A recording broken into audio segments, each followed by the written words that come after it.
और इस बीच एक और दर्दनाक खबर सामने आई देहरादून से। गैंगरेप की वारदात से हड़कंप मचा। आईएसबीटी में नाबालिग से बस में गैंगरेप का मामला। पुलिस ने 5 आरोपियों को गिरफ्तार किया। आरोपियों में ड्राइवर, सफाईकर्मी शामिल। यूपी परिवहन निगम की बस में रेप कांड हुआ। कोलकाता में रेप और मर्डर केस को लेकर पूरे देश में बवाल मचा हुआ है। लोग डॉक्टर बेटी को इंसाफ दिलाने के लिए सड़कों पर है। और इस सब के बीच देहरादून से एक और इंसानियत को शर्मसार कर देने वाली घटना सामने आती है। यहाँ एक नाबालिग से अंतरराज्यीय बस अड्डा यानी कि आईएसबीटी में खड़ी बस में गैंगरेप होता है। आरोप है कि 5 दरिंदों ने उसके साथ हैवानियत की। तो ये बड़ी खबर है, जहां पुलिस ने 5 आरोपियों को अभी तक गिरफ्तार कर लिया है। कोलकाता के बाद अब देहरादून में हैवानियत हुई है। और इस पूरी घटना के बाद में एसएसपी ने अभी तक क्या कुछ ऑफिशियल स्टेटमेंट दिया, जरा सुनिए एक बार। हाँ, 2 इसमें बताया, इसमें बस के ड्राइवर है और इसमें कंडक्टर है और उसमें एक क्लीनर है और इसके अलावा एक कैशियर। देखिए, अभी इसको जो मेडिकल रिपोर्ट जो रात को हमने जो पहले इन्होंने जो नॉर्मल मेडिकल कराया था, चूंकि लड़की द्वारा कहीं कोई बात ऐसी नहीं बताई गई थी, तो जो सीडब्ल्यूसी में जब जाते हैं, बाल निकेतन में जाते हैं, तो नॉर्मल मेडिकल होता है। अगर कोई बात बताता है उसके साथ कोई ऐसी गलत चीज हुई है तो उसके हिसाब से मेडिकल इंटरनल एग्जामिनेशन होता है। तो नॉर्मल मेडिकल हुआ था, वो नॉर्मल था। अभी भी जो रात को मेडिकल कराया उसकी रिपोर्ट अभी नहीं आई, लेकिन ऑलमोस्ट ऐसी कोई बात नहीं बताई गई डॉक्टर द्वारा, चूंकि वो नॉर्मल ही बताया गया। लेकिन जब तक रिपोर्ट आ जाती है तो उसके बाद ही हम उस पर कुछ आगे बता पाएंगे। बच्ची ने अपनी उम्र 16-17 साल बताई थी, तो उस हिसाब से उसमें पोक्सो की धाराएं भी लगी। काउंसलिंग की रिपोर्ट में भी उम्र आई है। अभी बहुत ज्यादा, जैसे मैंने बताया कि थोड़ा सा मेंटली चैलेंज, जैसा परिवार वालों से बात हुई तो पता चला कि इस टाइप की है, तो बहुत ज्यादा स्पष्ट नहीं है। लेकिन उनसे भी हमने उम्र पूछ ली थी, उनके द्वारा भी ऐसे ही बताया गया कि 16-17 साल की इसकी उम्र है। तो एक बार पेरेंट्स आ जाते हैं, उनके साथ जो उनके मौजूद लोग हैं वहां से, उनको भी बुला लिया है, तो और ज्यादा चीजें स्पष्ट हो पाएंगे। गार्ड जो वहां ड्यूटी पे था, उसी की अलर्टनेस थी कि उसने 1098 पर इन्फॉर्म किया। अगर वो गार्ड वहां इन्फॉर्मेशन नहीं देता तो चूंकि वो लड़की बस से, जैसा भी पता चला, वो पटियाला की बस से जाने वाली थी और इसीलिए वहां पर वेट कर रही थी। तो गार्ड की नजर पड़ना वहां पर एक अच्छी बात थी। उनके द्वारा 1098 पे बताया गया। सारे कैमरे चल रहे थे, करीब करीब हमारे पास सारी फुटेजेस आ गई है शुरू से लेकर अंत तक, जिसमें जो विक्टिम है उसका मूवमेंट हो, चाहे ये संदिग्ध व्यक्ति उनका मूवमेंट हो, बच्ची जो घटना के बाद जहां बैठी रही वहां क्या बात चल रही थी, दुकानदार का पता चल गया, उसके द्वारा भी हमने बयान ले लिए। तो ऑलमोस्ट देखा जाए तो सीसीटीवी कवरेज का एक बहुत बड़ा इसमें बेनिफिट है। और मेरे साथ मेरे सहयोगी इस वक्त जुड़ रहे हैं हरीश। हरीश, अपराधी गिरफ्तार हुए हैं, खबर है कि कई खुलासे भी अब तक हो चुके हैं। कौन वो लोग थे जिन्होंने इस वारदात को अंजाम दिया? पूजा, देखिए, इसमें सबसे पहले अपडेट मैं ये बताना चाहता हूं कि ये यूपी परिवहन निगम की बस नहीं है जिसमें दरिंदगी हुई है, ये बल्कि उत्तराखंड परिवहन निगम की बस है, जिसमें एक नाबालिग बच्ची के साथ जो है 5 लोगों ने दरिंदगी की है। इस घटना से पूरे उत्तराखंड में हड़कंप मचा हुआ है। साथ ही साथ अभी एसएसपी ने भी बताया कि जो आईएसबीटी के पास मौजूद गार्ड था, उसकी अलर्टनेस की वजह से ये पूरे मामले का खुलासा हुआ। चाइल्ड हेल्पलाइन नंबर को यदि गार्ड फोन नहीं करता तो इस घटना का दूसरा पहलू देखा जा सकता था, ऐसा अनुमान लगाया जा रहा है। लेकिन अब जिस बस में रेप की घटना हुई है, उस बस के पास हम खड़े हैं। मैं कैमरा सहयोगी निशान से कहूंगा कि ये दिखाएं। ये उत्तराखंड परिवहन निगम की बस है, जिस बस में 5 दरिंदों ने नाबालिग को अपना शिकार बनाया, हवस का शिकार बनाया। साथ ही साथ एक और बस है जो उत्तराखंड परिवहन निगम की बस है, उसको भी पुलिस ने एहतियात के तौर पर जो है यहाँ पर सील कर दिया है। यानी कि 2 बस उत्तराखंड पुलिस ने यहाँ पर अपने कब्जे में ली, उसको सील कर दिया गया है। तो अभी भी जो चाइल्ड हेल्पलाइन है, उनके सुपुर्दगी में बच्ची मौजूद है, उनका मेडिकल किया जा रहा है। हालांकि अभी मेडिकल रिपोर्ट नहीं आई है, लेकिन फॉर्मली प्राथमिक तौर पर इस बात की पुष्टि हुई है कि रेप हुआ है, 5 लोगों ने रेप किया है। और जो हिरासत में लिए लोग हैं, उनमें ड्राइवर, कंडक्टर, स्वीपर और सफाई कर्मी शामिल है। उन्होंने भी अपना जुर्म कबूल किया है। उनके साथ पुलिस ने जो है सख्ती से जब पेश आई तो उन्होंने अपना जुर्म कबूल किया।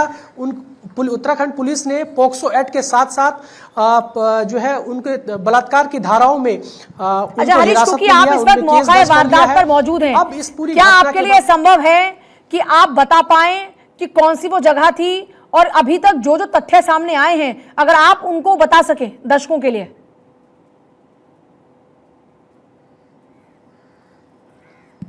पूजा, देखिए, सबसे पहले 13 अगस्त की ये घटना बताई जा रही है और कश्मीरी गेट से जो नाबालिग लड़की है वो देहरादून के लिए चलती है। क्या ये वही पीछे बस है आपके जिसमें वारदात को अंजाम दिया गया था? क्या वो बस आपके आसपास में है? बिल्कुल पूजा, मैं चाहूंगी कि जरा बिल्कुल दिखाएं पूजा, आप एक ये बार। वही बस है जिस बस में घटना को अंजाम दिया गया है।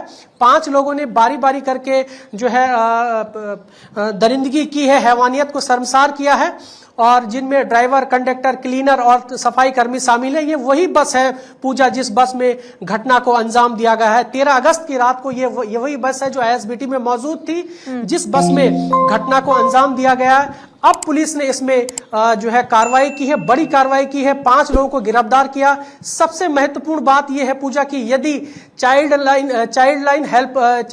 हेल्पलाइन को यदि गार्ड कॉल नहीं करता तो इस घटना का खुलासा नहीं हो पाता। यानी कि 5 दिन बाद इस घटना का खुलासा हुआ। अब पुलिस पर भी सवाल खड़े ये हो रहे हैं कि नाइट गश्त वहां पर नहीं थी, जिस वजह से इस घटना को अंजाम दिया गया। पूजा जी, जाहिर तौर पर पुलिस की सुरक्षा पर भी सवाल उठ रहे हैं कि कैसे आईएसबीटी, जहां पर हजारों की तादाद में लोग आते हैं अपने गंतव्यों तक जाने के लिए बस पकड़ते हैं। और दूसरी बड़ी बात यह है, एक शख्स का आपने जिक्र किया था कि उन्होंने उस लड़की को बेसुध हालात में देखा, उसके बाद जाहिर तौर पर उन्होंने पुलिस को इत्तला किया होगा या किसी को बताया होगा, जानकारी दी होगी, कई लोग इकट्ठा हुए होंगे, तो इतनी देरी कैसे लग गई? इस पर है पुलिस के पास कोई जवाब?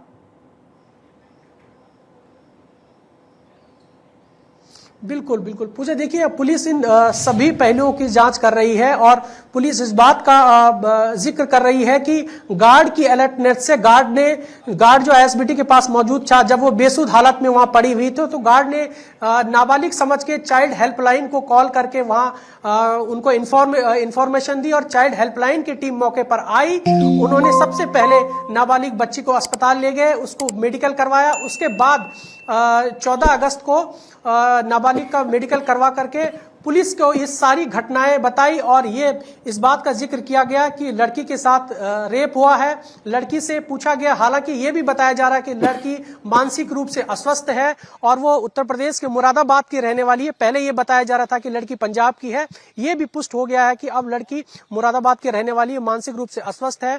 उसके परिजनों को सूचना दे दी गई है। ये भी पता चल पाया है कि लड़की मानसिक रूप से अस्वस्थ होने के चलते 2 से 3 बार घर से जो है चली जाती है। इस वजह से उसके साथ लगातार ऐसे भी इस तरह की घटना हुई है। और सबसे महत्वपूर्ण बात यह है पूजा की आईएसबीटी से लोग आते जाते रहते हैं, मतलब दिल्ली तमाम अलग अलग राज्यों के लिए निकलते हैं। जो आपने जिक्र किया कि इस तरह की घटना हुई है, तो क्या वो निकल कर आई, आप उस घटना का जिक्र करें या फिर इससे पहले भी उसके साथ में इस तरह का सलूक हो चुका है या अपराध हो चुका है? जी पूजा, देखिए पुलिस ये अनुमान लगा रही है कि पहले भी पुलिस ने अपनी प्रेस कॉन्फ्रेंस में बताया, बाकायदा एसएसपी अजय सिंह ने, कि इससे पहले भी उसके साथ 2 से 3 बार इस तरह की घटना हुई है। इन तमाम पहलुओं पर पुलिस जांच कर रही है और फिलहाल जो अपराधी हैं, जो आरोपी हैं, उनको पुलिस ने गिरफ्त में ले लिया है। उनको पॉक्सो एक्ट और जो संबंधित धाराएं हैं, उन धाराओं में उनको कल जो है न्यायालय में पेश किया जाएगा। उसके बाद उनको जेल भेज दिया जाएगा। तो ये इस पूरी घटना पर पूजा जो है जो बाल आयोग है और महिला आयोग है, उन्होंने संज्ञान लिया है और वो पुलिस को इस बात के निर्देश दिए हैं कि पुलिस की कार्रवाई पर पैनी नजर आयोग की तरफ से रहेगी। किसी भी अब एक बड़ा सवाल ये होता है कि 13 तारीख को, जैसा आपने जिक्र किया कि 13 तारीख को ये पूरी घटना घटती है, तो 13 तारीख को अगर बेटी घर से निकली है तो जाहिर तौर पर 24 घंटे बाद तो पुलिस भी एक्शन लेना शुरू कर देती है या फिर पता लगाती है। तो यूपी में अगर इसकी कोई कंप्लेंट हुई हो, इस बारे में कोई जानकारी निकल कर सामने आई है कि परिवार ने इत्तला किया हो पुलिस को और वहां से भी कुछ इस एंगल से अभी तक जानकारी शुरू हुई हो?